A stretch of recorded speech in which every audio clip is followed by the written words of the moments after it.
Proclamação do Evangelho de Jesus Cristo segundo João.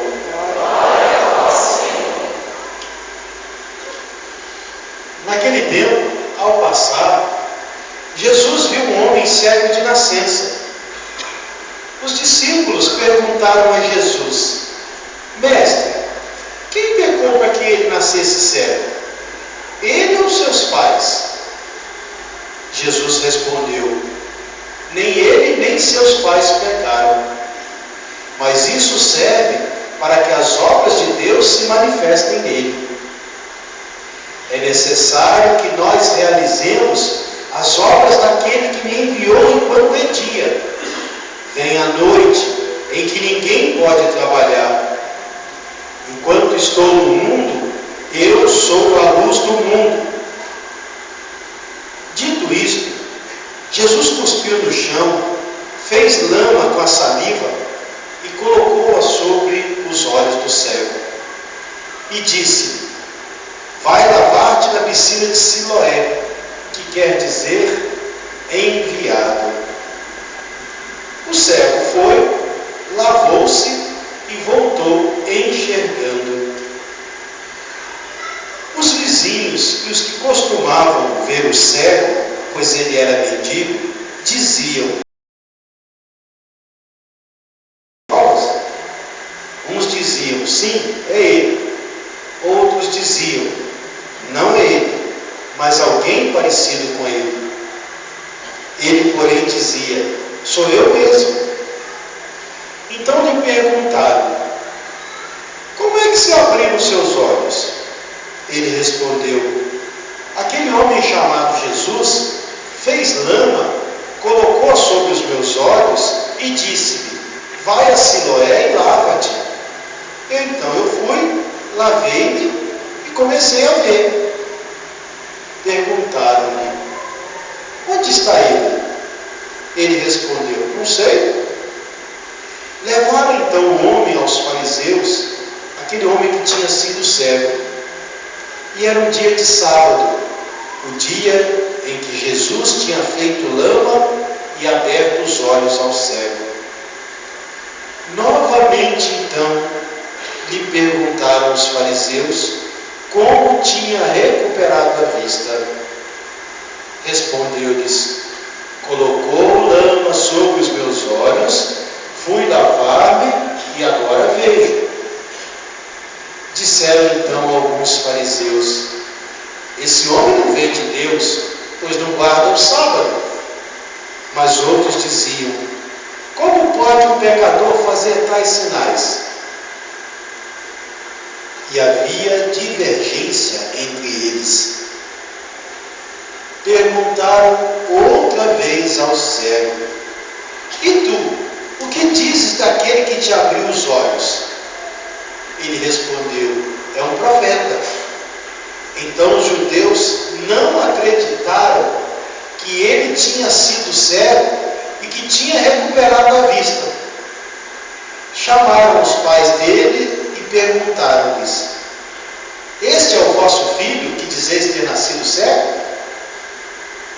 Como é que ele agora está enxergando? Os pais disseram: Sabemos que esse é o nosso filho e que nasceu cego. Como agora está enxergando, isso nós não sabemos. E quem lhe abriu os olhos, também nós não sabemos. Interrogai-o, ele é maior de idade, ele pode falar por si mesmo. Os seus pais disseram isso porque tinham medo das autoridades dos judeus. De fato, os judeus já tinham combinado expulsar da comunidade quem declarasse que Jesus era o Messias. Foi por isso que seus pais disseram: é maior de idade, interrogai-o. Então os judeus chamaram de novo o homem que tinha sido cego e disseram-lhe: dá glória a Deus, nós sabemos que esse homem é um pecador. Ele respondeu: se ele é pecador, eu não sei. Eu só sei que eu era cego e agora vejo. Perguntaram-lhe então: que é que ele te fez? Como que ele te abriu os olhos? Ele respondeu: eu já vos disse, e vós não escutastes. Por que quereis ouvir de novo? Por acaso quereis tornar-vos discípulos dele? Então insultaram-no, dizendo: tu sim és discípulo dele. Nós somos discípulos de Moisés. Nós sabemos que Deus falou a Moisés, mas esse nós não sabemos de onde é. Respondeu-lhes o homem, espantoso: vós não sabeis de onde ele é? No entanto, ele abriu-me os olhos, e sabemos que Deus não escuta os pecadores, mas escuta aquele que é piedoso e que faz a sua vontade. Jamais se ouviu dizer que alguém tivesse aberto os olhos a um cego de nascença. Se este homem não viesse de Deus, não poderia fazer nada. Os fariseus disseram-lhe: tu nasceste todo em pecado e estás querendo nos ensinar? E expulsaram o homem da comunidade. Jesus soube que tinham expulsado. Encontrando-o, perguntou-lhe: acreditas no Filho do Homem? E ele respondeu: quem é, Senhor, para que eu creia nele? Jesus disse: tu o estás vendo, é aquele que está falando contigo. Exclamou ele: eu creio, Senhor. E prostrou-se diante de Jesus. Então Jesus disse: eu vim a este mundo para exercer um julgamento, a fim de que os que não veem, vejam, e os que veem se tornem cegos. Alguns fariseus que estavam com ele ouviram isto e lhe disseram: porventura também nós somos cegos? Respondeu-lhes Jesus: se fossem cegos, não teríeis culpa. Mas como dizeis, nós vemos, o vosso pecado permanece. Palavra da salvação. Glória a vós, Senhor. Continuemos a ler e meditando essa palavra no silêncio do nosso coração.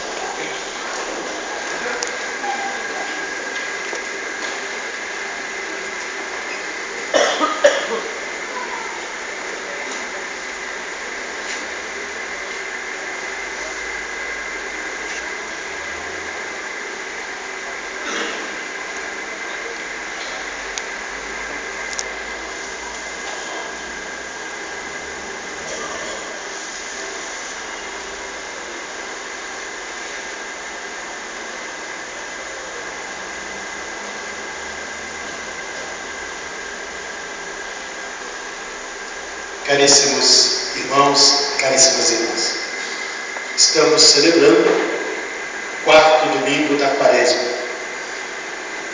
e estamos mais próximo da solenidade da Páscoa, a festa da redenção humana, a festa da nossa salvação.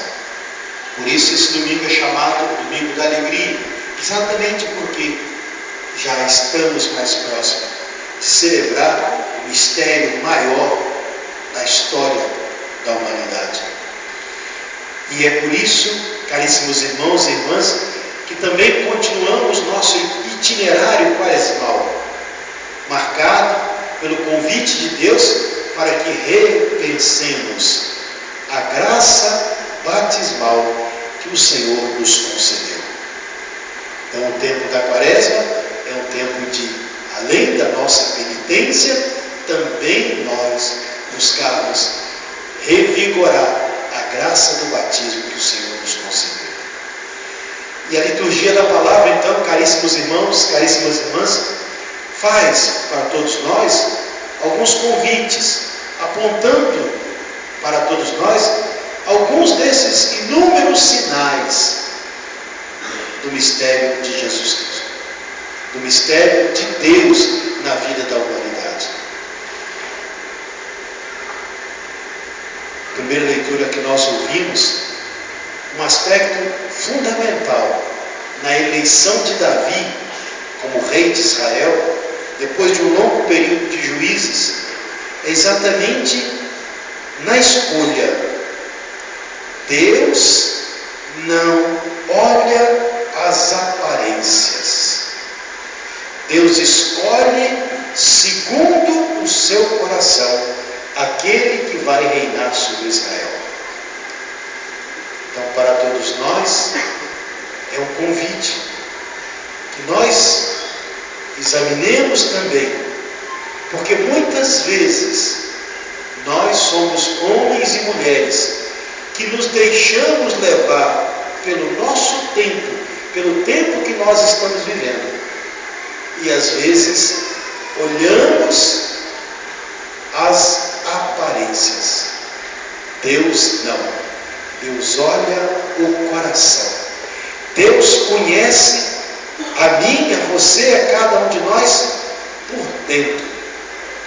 Portanto, caríssimos irmãos, caríssimas irmãs, somos chamados a não nos deixar enganar por um mundo de aparência, por aqueles que parecem ser, mas não são, que parecem ser uma coisa, mas na verdade vivem outra coisa. Então, Deus não olha as aparências. Deus olha o ser humano por inteiro, por completo. Olha aquilo que está no mais íntimo do nosso ser, do nosso agir e do nosso viver. A segunda leitura que nós ouvimos é tirada de uma carta de São Paulo aos cristãos de Éfeso. E ali, a recordação que Paulo faz à sua comunidade é exatamente lembrá-los: antes erais trevas, antes vocês caminhavam de qualquer jeito, para qualquer lado, porque vocês viviam nas trevas. Por causa de Jesus e em Jesus, nós fomos iluminados. E portanto, ele lembra: vocês se tornaram um sinal dessa luz que é Jesus. Mas os reflexos dessa luz, os sinais, é a bondade, é a misericórdia, é o amor, é o perdão. Não vos deixeis levar por aqueles que vivem de aparência, que parecem ser uma coisa, mas são capazes de cometer coisas tão absurdas que eu não sou nem capaz de falar, diz São Paulo aos seus ouvintes e a nós nessa noite. Então, caríssimos irmãos, caríssimas irmãs, olhar para trás, antes do nosso batismo e antes da redenção que Jesus veio nos trazer, também nós nos reconhecemos aí nessa comunidade de São Paulo. Exatamente porque antes dessa graça redentora, nós também éramos meramente trevas. Mas Ele nos lavou, nos purificou de todas as nossas faltas. Portanto, é tempo, caríssimo irmão, caríssima irmã, é tempo nosso agora de nos deixar cada vez mais iluminar por essa luz verdadeira que é Cristo. E com Ele, por Ele e nele, também sermos uma pequena centelha, uma pequena chama dessa luz neste mundo ainda marcado por tanto rancor, por tanto ódio, por tanta enganação, por tantas situações que não correspondem à vontade de Deus. Nós que aqui viemos Nós que tomamos consciência de que éramos trevas e que agora somos luz em Jesus, somos chamados a sermos também essa luz no meio do mundo. Nós não podemos, a partir da luz verdadeira que é Jesus, nos deixar ser induzidos pelos filhos das trevas, por aqueles que vivem de aparência e por aqueles que fazem coisas nesse nosso tempo que não correspondem à vontade do Senhor. E por fim, eu queria convidá-los nessa semana a escutar, a ler, a meditar, a rezar de novo o Evangelho que nós acabamos de ouvir.